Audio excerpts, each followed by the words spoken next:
Most people got their tattoos on their 18th birthday. It was what you did. People booked their appointments months in advance at the best tattoo parlors in town. You didn't want to find that they had no more appointments left. May was a very busy month, because most people had their birthdays in May, so it was very hard to get an appointment then. Sometimes, people got angry at the people who worked at the tattoo parlor, or they paid hundreds of pounds just to get an appointment. Gary wasn't like most people. He didn't want a tattoo. His parents, his friends, and his girlfriend all told him that he would want a tattoo one day, like everyone else. "I know you think you don't want it," said Gary's girlfriend, Claire, "but just think. When you turn 18, most of your friends will have their tattoos already. People will want to see yours. Look, you can tell them that you're getting it later, that you couldn't book an appointment, but how long can you lie? One day, you'll look around and think, God, why don't I have a tattoo? Everyone else does. But why do I need one?" said Gary. "Everyone else has one, yes. But I don't want one." "But Gary," said Claire, "you're always like this. You think that, because you have to do it, that it's something bad. You were like this when you learned to drive, as well. Think of it like this. Getting a tattoo is a way to tell the world about yourself. It's a way to say, this is me, this is who I am, this is what I want. And I can't wait to see what you choose." Gary sighed and started talking about something else. That was the other thing, the thing that Gary couldn't talk to anyone about. He didn't think it mattered. Why did you need a tattoo to tell the world about yourself? Why couldn't you just be yourself, dress how you wanted, talk how you wanted, and so on? People know who you are just by talking to you, don't they? But no, the tattoo was important. What you chose for your tattoo said what you thought, what you liked, who you were. Some people got tattoos of their pets, or strong animals like lions, or stars, or moons, or whatever. Some people got words in foreign languages. Some people got simple shapes. Actually, Gary didn't know what he would get. For several years, when he thought about getting a tattoo, he felt anxious. He knew who he was, but he couldn't take Gary and put him in a picture. He was more than that, more than just a few words or a shape. People thought it was bad to tell other people what your tattoo was going to be. Of course, many people did talk about it. Gary's friends had told him what tattoos they wanted. But they were sure. They knew what they wanted. So when they asked Gary what he wanted, he told them he knew, but he didn't want to tell them. One day, his mom found out that he was anxious about his tattoo. She told him it was normal, that many people get anxious. So just get it in a hidden place. Get it on your bum, if you need to. Mom. But it was true. Most people got their tattoo on their arm or leg, so they could show it to people. Some people really wanted the world to know who they were, so they got their tattoo on their head or their hand. Some people wanted to keep it hidden, so they got it on their back, or the bottom of their foot, or yes, their bum. But those people often got treated badly. These days, it wasn't cool to get a hidden tattoo. The day after your 18th birthday, everyone wanted to see it. So if it was hidden, they sometimes took your clothes off and took a picture, anyway. Gary did not want that. Gary knew that there were some people who didn't get tattoos. One of his uncles was like that, but he had never met him. His family didn't like to talk about him either. Gary didn't understand why. Why were people who didn't get tattoos treated differently? They were seen as strange. People said they were like children, because children didn't have tattoos. They often couldn't get jobs, because their boss wanted to know who they really were, and if someone didn't have a tattoo, they were hiding something, weren't they? So Gary knew that one day, he would probably have to get a tattoo. He could keep saying no, but one day, he would have to. On the day of his 18th birthday, his parents took him to the tattoo parlor. Of course they did. They had booked an appointment months in advance without telling him. Gary didn't want to go. He said he wanted to go and see his friends. But his parents had booked the appointment for 10 a.m., and they couldn't change it. When Gary got there, he went into a room with the tattoo artist.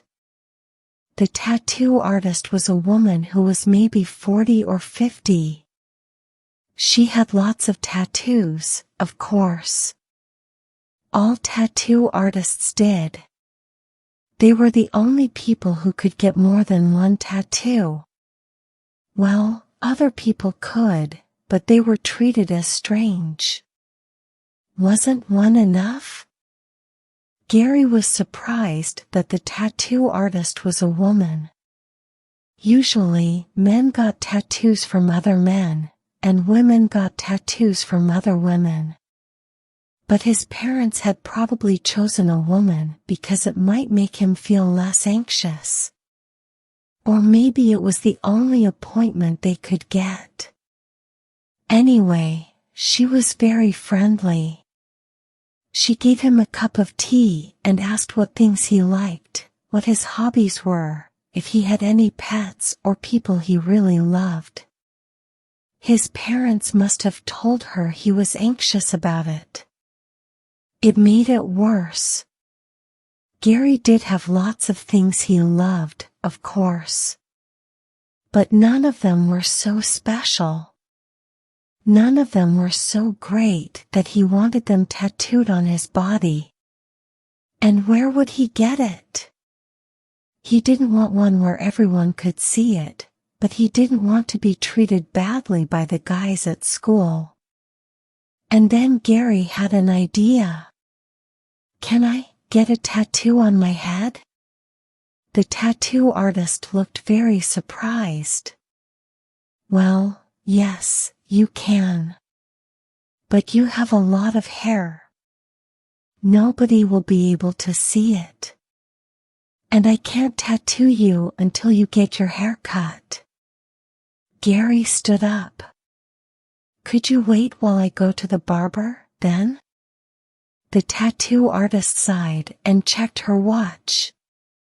All right, but be quick. Gary ran out. His parents were waiting outside the room, and they were surprised to see him. Don't have time to explain, he said. I'm going to the barber's. His parents probably thought he was going to get a tattoo on the side of his head. That was a popular fashion. Yes, it meant you had to cut your hair short, but it looked really cool. But Gary didn't want that. He told the barber he wanted him to shave all his hair off. The man was very surprised. But you're so young. You have wonderful hair. Do you really want to go bald? Yes, yes. and I don't have much time." So the barber shaved all his hair off, and Gary was bald. He looked very strange, but he didn't care. He said thank you, paid the barber, and then ran back to the tattoo artist. "Oh my God," said his mother when she saw him. But she didn't have time to say anything else, because he was already back in the room with the tattoo artist. "I'm ready," he said, panting. "And I know what I want." Nobody liked Gary's tattoo. Firstly, it wasn't original.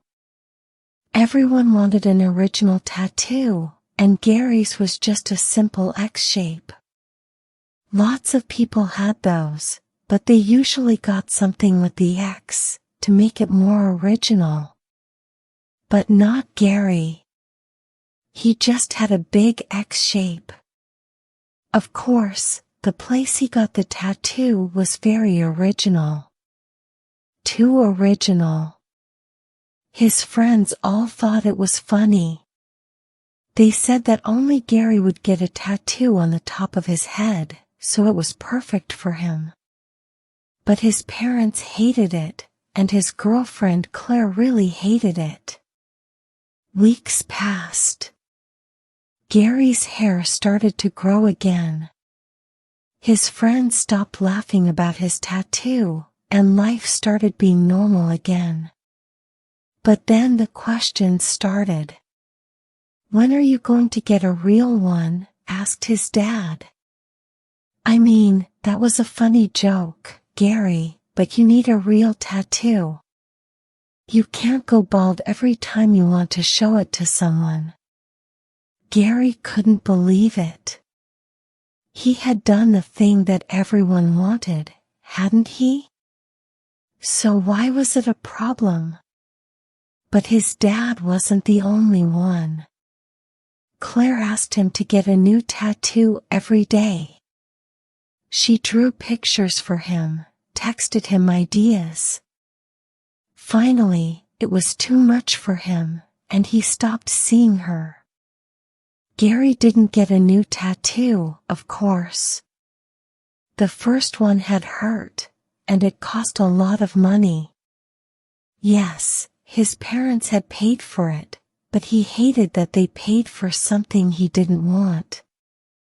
And really, he didn't like the tattoo he'd gotten. It was fun to make everyone laugh, but it really didn't look good. Gary's hair grew, and soon you couldn't see the tattoo at all. He was happy with this, and he didn't feel anxious anymore. He could forget that it was there. But of course, this just made everyone else angry.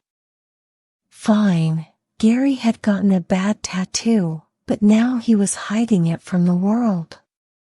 "You can't get a tattoo there and then cover it with hair," said his mother. "You should shave off all your hair again, or get a new tattoo." "No," said Gary. "I won't do it. I got the tattoo, okay? You should be happy now. I don't have to be like everyone else." Gary went to university, and there he had more problems. Everyone showed each other their tattoos. It was a great way to make friends, because you could talk about why you got your tattoo like that. And when someone had a hidden tattoo, everyone wanted to know where it was and what it was. Gary told nobody where his tattoo was. Several girls tried to sleep with him, because they thought he might have it on his bum. When people found out where it really was, they were not happy. Some boys from the football team went into his room at night and shaved all his hair off. The next day, everyone saw his tattoo and laughed at him. "What a bad tattoo," they said. "It would be better to have none." Until then, Gary had been thinking about getting another tattoo. It was just too hard with his X-shaped one. But now, he knew that he would never get one. This was who he was. And he found out that there was a word for it, tatless. Tatless people were people who couldn't get tattoos, or didn't want tattoos. Some tatless people had tattoos, but they removed them, or they never showed them to people. Finally, Gary met other tatless people. He was very anxious, but when he met them, he knew that they were his people. They understood what it was like to be treated so badly. They understood why he didn't want a tattoo, and they thought he was great for the tattoo he got. Gary liked one of the tatless guys very much, and they became boyfriends. They had to keep their love hidden, of course. If Gary's parents knew he had a tatless boyfriend, they wouldn't be happy. Many times, Gary's boyfriend, Kyle, said, "You know, you could get that tattoo removed. I know it's hidden, but it's so much better when it's removed. When mine was removed, I felt amazing. And it's very safe. I have a friend who does it." But Gary said no. It's hidden. That's enough. If I can't see it, it doesn't matter. Gary and Kyle stayed together over the years. When Gary grew older, he started going bald. He had been worrying about this. Now his tattoo wouldn't be hidden, and he would have to remember everything that had happened. He hadn't talked to his parents in years, and he didn't want to remember the day he got that tattoo. So he decided to get it removed. But first, he had to shave off all his hair. Kyle did it for him. Gary closed his eyes, and Kyle shaved it very quickly. "I don't believe it," said Kyle. "What?" said Gary. He was so anxious that he didn't want to open his eyes. "Did you have it removed already?" "It's gone." Gary opened his eyes. And it was true. On his bald head, there was no tattoo. The X was gone. Somehow, it had removed itself. Gary laughed. "My body knows what it wants," he said. And it didn't want that.